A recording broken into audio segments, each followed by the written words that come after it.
Pourquoi Mary Stuart? Parce que c'est une héroïne, une tragédienne qui a fait de sa vie un roman. En plus, elle avait un côté prophétique quand elle a dit à la fin de sa vie, en ma fin et mon commencement. C'est-à-dire elle a commencé à rentrer dans l'histoire à partir de ce moment-là. C'est une femme qui a été obligée toute sa vie de devoir choisir entre sa charge d'État en tant que souveraine et puis son droit à aimer des hommes. Au début, le premier mariage, il lui a été imposé, mais ensuite, effectivement, elle a choisi son deuxième mari le troisième mari aussi. Je voulais un petit peu réhabiliter cette reine qui avait été vraiment injustement taxée de complicité de meurtre dans l'affaire de l'assassinat de son mari. Voilà. Pour moi, elle n'a commis aucune faute politique, mais plutôt une faiblesse. La faiblesse de, de donner le pas, effectivement, de donner la priorité à ses amours plutôt qu'à la raison On peut d'État. très bien faire du théâtre contemporain, puisque c'est une pièce contemporaine, et être aussi dans une pièce historique classique en ce sens. Alors mes références, en fait, moi je me suis appuyée vraiment sur des archives. Donc je suis allée à la librairie nationale d'Édimbourg, où j'ai retrouvé la dernière lettre qu'elle avait écrite au roi Henri III. Juste avant sa mort, les lettres qu'elle avait écrites aux différents souverains catholiques, au pape, qui ont été retrouvées par le prince Lebanov. Effectivement, Michel Duchesne, qui a beaucoup travaillé aussi sur Mary Stuart et l'histoire de l'Écosse, et puis des romanciers tels Stefan Zweig, Alison Weir. Voilà, c'était aussi mes inspirations pour constituer la trame de ma pièce. Moi, je ne conçois pas, je fais dans le moment. Je suis un peu comme Richard III, je suis un homme du moment, et le premier mot de la pièce est now. Et donc, j'essaie de pas trop... j'essaie de rester dans l'inconscient du fantasme. Quand je lis un texte, j'ai des images bien sûr qui me viennent en tête, mais j'essaie de ne rien caler parce que j'ai toujours peur d'imposer mes idées aux comédiens alors que je préfère travailler sur le présent. Ça peut être un peu déconcertant pour les comédiens qui généralement ont l'habitude que le metteur en scène arrive et leur dise beaucoup de choses. Tiens, tu vas te placer à droite, tu vas te placer à gauche, alors que je travaille avec le comédien sur le moment. Alors les thèmes dans cette pièce, c'est une pièce qui est quand même féminine, où la part belle est donnée quand même aux femmes. Ce ne sont pas des faire-valoir dans ma pièce. C'est vraiment le choix entre la charge en tant que souveraine et puis la possibilité d'aimer des hommes différents, et c'est ce qu'elle va faire, elle ne va pas s'en priver, et c'est vraiment ça qui va causer malheureusement sa perte, puisqu'elle s'avère plus une femme que reine, contrairement à sa cousine Elisabeth. Le deuxième thème que j'ai développé dans cette pièce, c'est les conflits politico-religieux, puisqu'à l'époque, quand elle arrive en Écosse, le Nord est catholique, dans les Highlands, et dans le Sud, on est plutôt porté par la réforme écossaise, donc le calvinisme, mais plutôt très extrémiste. Voilà, donc comment une femme, effectivement, arrive à naviguer entre les pouvoirs politiques, religieux, tout ça intriqué. Et enfin, le troisième thème, c'est la jalousie, une menace intérieure qu'elle ne voit pas, c'est-à-dire une rivalité entre son demi-frère bâtard et elle-même. Voilà, donc qui va s'allier avec son demi-frère va s'allier avec les ennemis de Mary Stuart pour la mener à sa perte.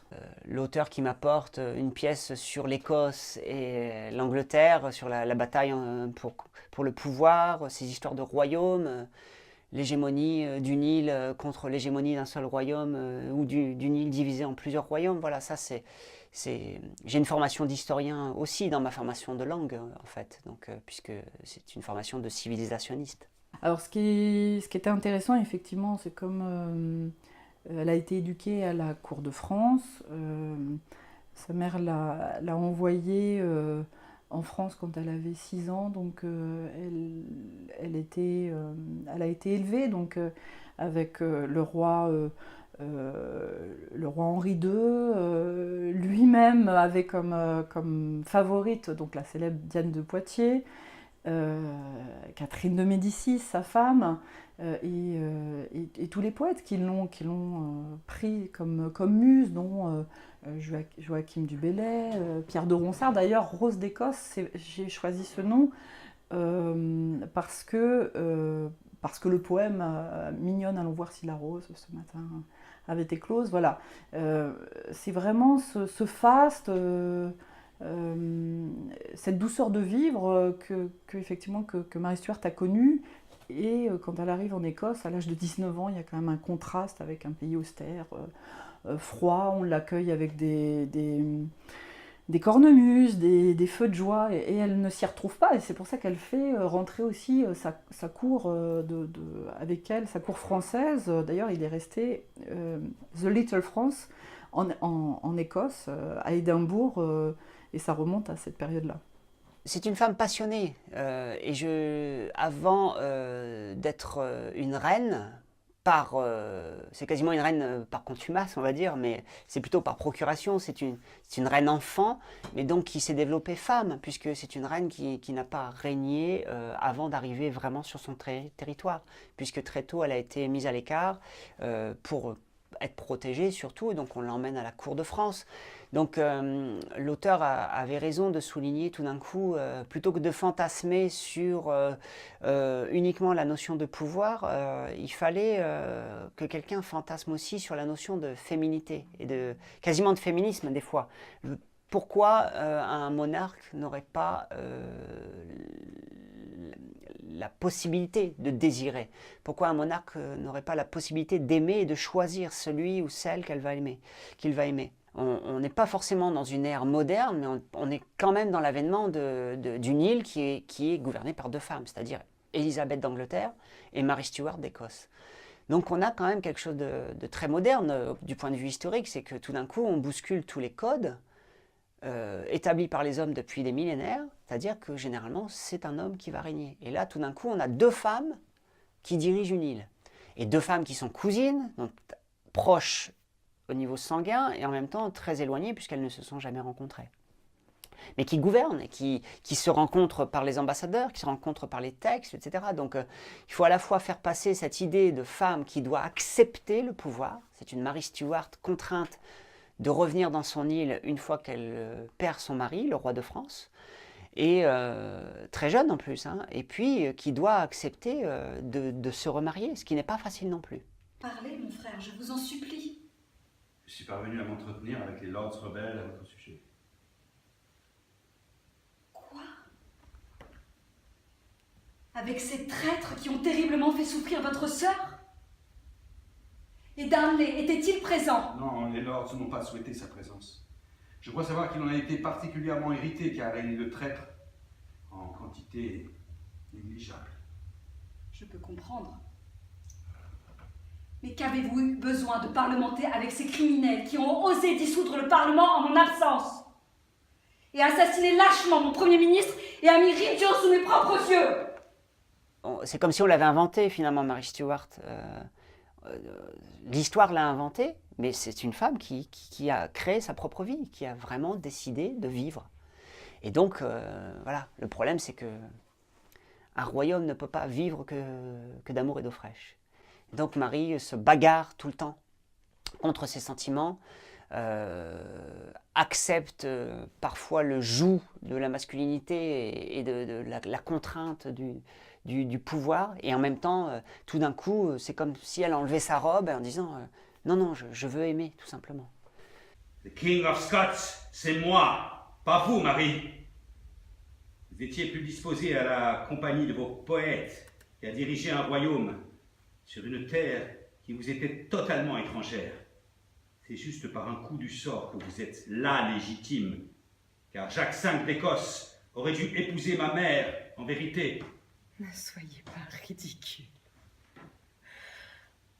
Votre mère était déjà mariée au seigneur de Lochleven au moment où vous avez été conçu.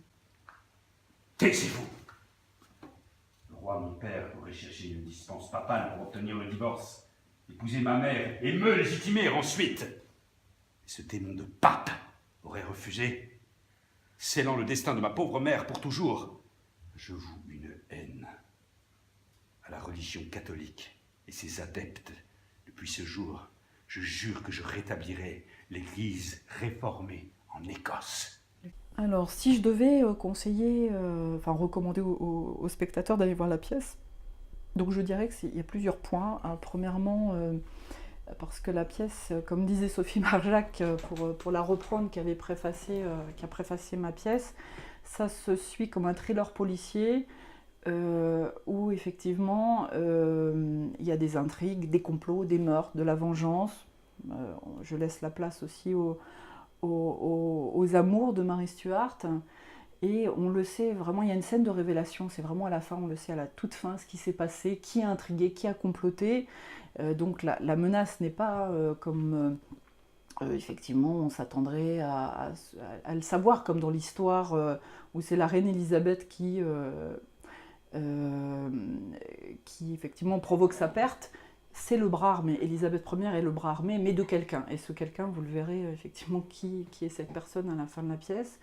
Le deuxième point, c'est que les acteurs, ils sont formidables, tous, et ils ont vraiment réussi à s'approprier le texte, et ils sont les personnages tels que je les avais imaginés.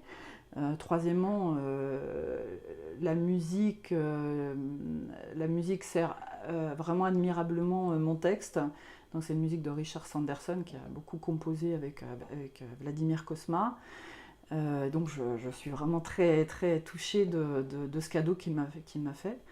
Et puis les costumes, venez voir aussi la pièce pour les costumes qui sont de Luc Daribert. C'est un jeune styliste qui a vraiment travaillé pour des plus grandes maisons. Je ne vais pas toutes les citer, mais c'est un travail vraiment magnifique, vraiment magnifique. Donc pour toutes ces raisons, il faut venir voir la pièce au Théâtre du Nord-Ouest.